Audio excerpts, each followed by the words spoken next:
Hi Pranjal, I'm so glad we had this opportunity to speak about your sport. At Canada's Got Talent, the entire school was lucky enough to watch your incredible and certainly nerve-wracking performance of aerial acrobatics.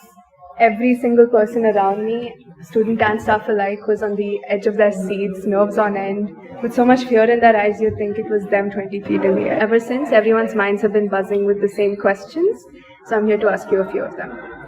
Let's start with the most basic. How and when did you find yourself training for such a unique sport, and why aerial acrobatics? First of all, thank you for all of that. But I started aerial, I think, around when I was around 12, and I got. It's kind of a funny story. I got into it because at my old school we had an annual day performance, and a few students were selected for the aerial act. Whoever was good at gymnastics, and I do have a background in gymnastics, so I was selected for the team. But then a couple days later, during practice, I wasn't actually able to do it, so they took me off the team. So I got really upset. So following that, we had like a 5-day holiday, some extended holiday. So back then I was like determined that I want to get back on the team. So I took like my mom's sari, hung it off of like a fan hook at our home, and looked up online YouTube videos, practiced for the 5 days we had holidays for, and then I went back and tried again for the team. And the teacher was actually surprised that I came back, right? And so what he did was he asked us all to try a basic climb. I was able to do that, but he knew that I couldn't do it last time. So he made me, only me, no other auditioners, to do more. And I did. And I did it well, so he let me on the team again. It shows so much dedication that you used your mom's sari to, practice for something you'd never done before.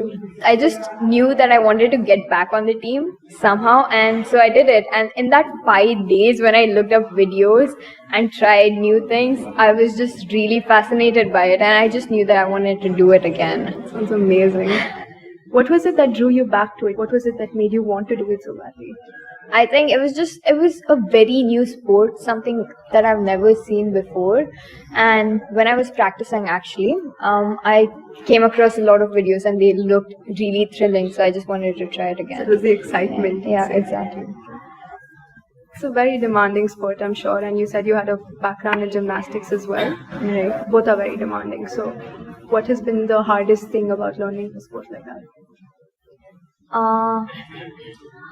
I feel like a lot of people would say resilience, but that's just something you build over a period of time. But I think one of the worst things about aerial is the burns.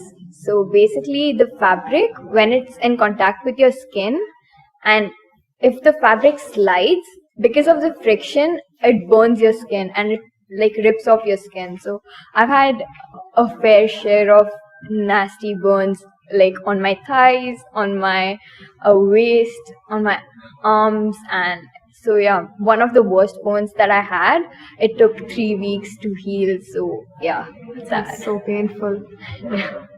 But must feel worth it when you perform. Of course. So the thing is, when you get a burn, you cannot like expose that area to silks again. So if you get a burn right before your performance, then it's really hard to perform because it keeps hurting in the same place, right? Yeah. So what would you say is like your most exciting or your proudest moment that made all of the pain feel worth it? I don't think I have a particular proud moment, but I think the most exciting part about aerial silks to me is, first of all, there's a lot of scope in aerial silks. There's always something that's more challenging. There's always a stunt that you couldn't do before. So for me, the most exciting part is when I get obsessed with a particular stunt, I do not stop until I can get that right. So as soon as I get that right, that's probably the most exciting or the proudest moment. And a lot of times a stunt is really hard. It might not look so pretty, or to someone who doesn't do aerial, they wouldn't figure out why that's such a hard stunt, but it is a hard stunt. And when I put in the time and actually am able to do it, I feel super proud and I go and show it to everyone. But no one can get that except if they're into aerial. They can't get that was actually a hard stunt, even though it doesn't look pretty. So, yeah, pretty much that. What about your scariest moment? Because, like you said, you're learning a lot of new stunts, and Yeah. a lot of them are very high up. Yeah. So, what's been the scariest thing you've dealt with? Surprisingly, the blindfolded performance I did wasn't that scary.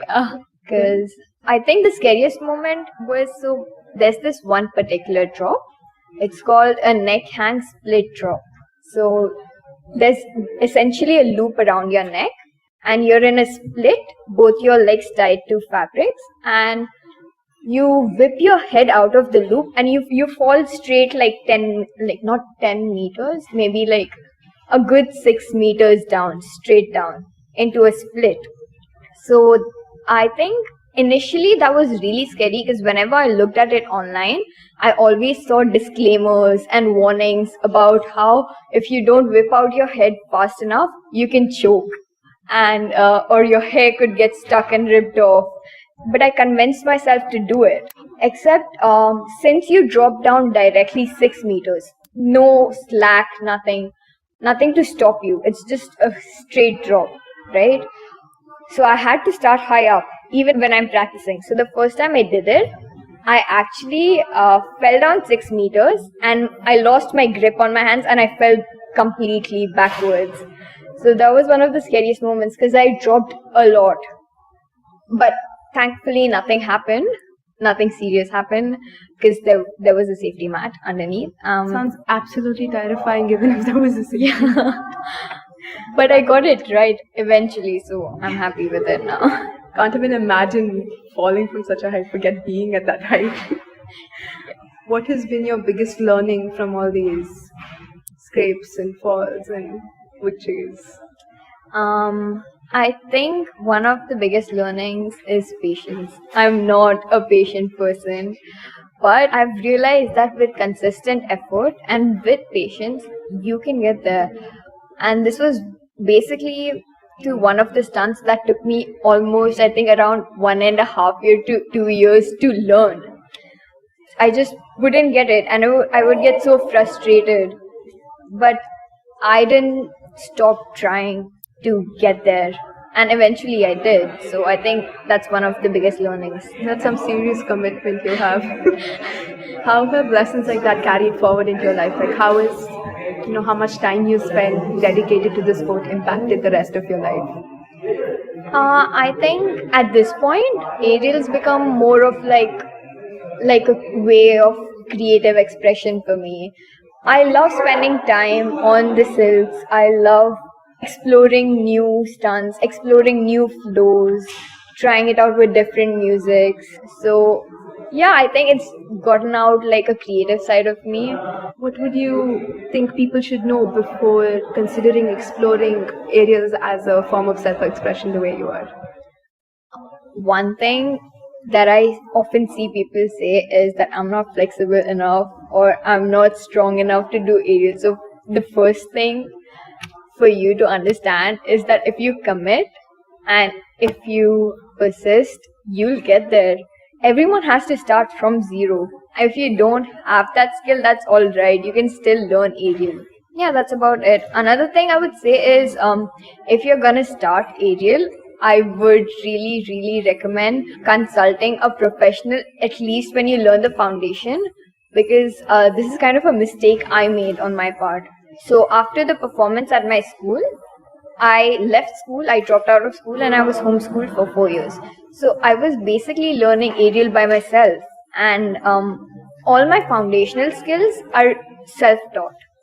But eventually, I attended like circus schools to learn a bit more. That's when I realized that some of my foundations itself are not right, and that affects my performance and it could possibly lead to injuries, which you want to avoid, of course. So I would say, at least for your foundational skills, you should consult a professional. I have a lot more questions, but I think if I ask you all of them, we'll be here for years. So thank you so much for taking time out of your day to speak with me, and we can't wait to see you perform for us again. Thank you so much for having me.